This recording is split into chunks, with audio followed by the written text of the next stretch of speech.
আমি আল্লাহ রমজানের রোজা তোমাদেরকে দান করলাম, ফরজ করেছি, বিষয়টি এমন নয়। বরং পৃথিবীর শুরু থেকে আমি আল্লাহ যুগে যুগে রোজাগুলো প্রতিটি নবীর কাছে প্রেরণ করেছি।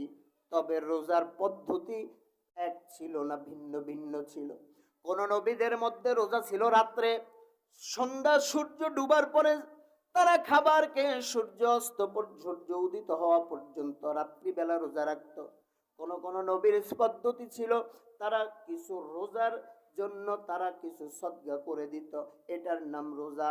এভাবে যুগে যুগে আল্লাহ পাক রব্বুল আলামিন পৃথিবীর সমস্ত মানুষগুলো থেকে রোজা নিয়েছেন।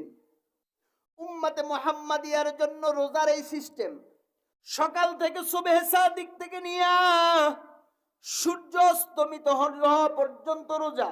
এই সিদ্ধান্ত দিলেন আমার আল্লাহ।